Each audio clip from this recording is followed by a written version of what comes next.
नमस्कार दोस्तों, स्वागत है आपका हमारे YouTube चैनल पर। आज हम बात करेंगे एक ऐसे विमान हादसे की जिसने पूरे देश को झकझोर कर रख दिया है। 12 जून 2025 को एयर इंडिया की फ्लाइट AI-171 जो अहमदाबाद से लंदन जा रही थी, उड़ान भरने के कुछ ही मिनट बाद क्रैश हो गई। हादसे में करीब 241 लोग सवार थे और साथ ही 39 लोग जमीन पर भी मारे गए।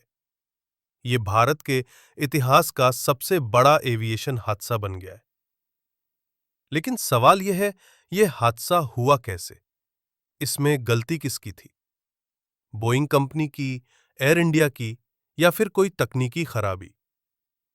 क्या ये बोइंग 737 मैक्स की पुरानी घटनाओं से जुड़ा हो सकता है? और क्या बोइंग ड्रीमलाइनर 770 सुरक्षित है या नहीं?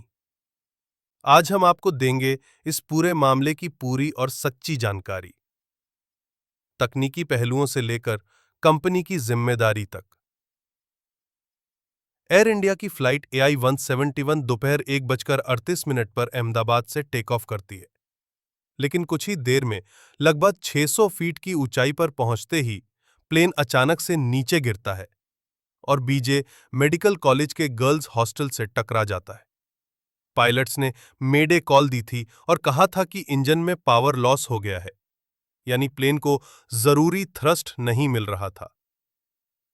इसी दौरान रैम एयर टरबाइन यानी रैट सिस्टम एक्टिवेट हुआ, जो तभी होता है जब दोनों इंजन फेल हो जाएं या पूरी बिजली चली जाए। यह सिस्टम प्लेन को कुछ बेसिक कंट्रोल देने के लिए चालू होता है, यानी कि मामला बहुत गंभीर था। ब्लैक बॉक्स यानी फ्लाइट डेटा रिकॉर्डर और कॉकपिट वॉइस रिकॉर्डर दोनों मिल चुके हैं और इनका विश्लेषण हो रहा है। इस हादसे के पीछे कई संभावनाएं हो सकती हैं। चलिए उन्हें एक एक करके समझते हैं। 1. Double engine failure. सबसे बड़ी बात है कि रैट तभी डिप्लॉय होता है जब दोनों इंजन फेल हो जाते हैं। अगर ऐसा हुआ है तो यह ड्रीमलाइनर जैसे आधुनिक विमान के लिए बेहद दुर्लभ घटना है। 2. Maintenance history. एयर इंडिया ने दावा किया है कि प्लेन में कोई तकनीकी समस्या नहीं थी। दाहिना इंजन मार्च 2025 में बदला गया था और बायां इंजन दिसंबर 2023 में सर्विस किया गया था, यानी मेंटेनेंस अप टू डेट थी। 3. यहां तक कि गुजरात पुलिस और डीजीसीए ने साजिश यानी सैबोटाज के एंगल को भी नजरअंदाज नहीं किया है। अब बात करते हैं उस विमान की जिसमें यह हादसा हुआ, बोइंग 787 ड्रीमलाइनर की। यह प्लेन बोइंग का सबसे आधुनिक और हल्का वाइड बॉडी एयरक्राफ्ट है जिसे 2011 लॉन्च किया गया था। ड्रीमलाइनर को बनाया गया है एडवांस्ड कंपोजिट मटेरियल से, जिससे यह हल्का होता है, कम फ्यूल खपत करता है और लंबी दूरी की उड़ानों में इस्तेमाल होता है।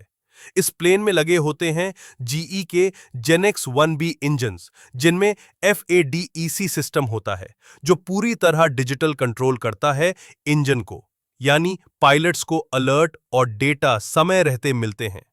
अब तक ड्रीमलाइनर का रिकॉर्ड काफी अच्छा रहा है, लेकिन 12 जून को हुआ हादसा इसकी छवि को धक्का जरूर पहुंचाता है।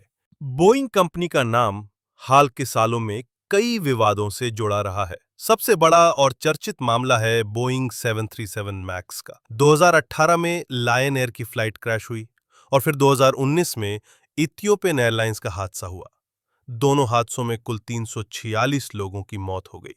इन हादसों के बाद बोइंग 737 मैक्स को दुनिया भर में 1 साल तक ग्राउंड कर दिया गया, यानी उड़ानों पर रोक लगा दी गई। इन क्रैशेस की वजह थी MCAS सिस्टम, जो एक खराब सेंसर की वजह से प्लेन को नीचे की ओर झुका देता था और पायलट कंट्रोल नहीं कर पाते थे। 2024 में फिर से बोइंग मैक्स 9 में हादसा हुआ, जब अलास्का एयरलाइंस की फ्लाइट का दरवाजा हवा में उड़ते समय उड़ गया। अब लोग सवाल कर रहे हैं, क्या ड्रीमलाइनर 77 भी उतना ही खतरनाक है? तो इसका जवाब है, अब तक इसका रिकॉर्ड बहुत अच्छा रहा है, लेकिन अहमदाबाद वाले क्रैश के बाद अब उस भरोसे में भी थोड़ी दरार आ गई है। क्रैश के तुरंत बाद एयर इंडिया ने अपनी ड्रीमलाइनर फ्लाइट्स को ग्राउंड कर दिया था। कुल 33 प्लेन्स में से 26 फिर से ऑपरेशन में वापस आ चुके हैं, लेकिन डीजीसीए ने सभी एयरलाइनों को बोइंग 77 के लिए एक्स्ट्रा सेफ्टी चेक्स करने को कहा है। इस हादसे के बाद बोइंग के शेयर बाजार में लगभग 5% तक गिर गए। बोइंग के सीईओ ने भी इस पर दुख जताया और कहा कि उनकी टीम भारत सरकार और जांच एजेंसियों के साथ पूरी तरह सहयोग कर रही है। अब पूरा सच सामने आएगा ब्लैक बॉक्स की रिपोर्ट आने के बाद।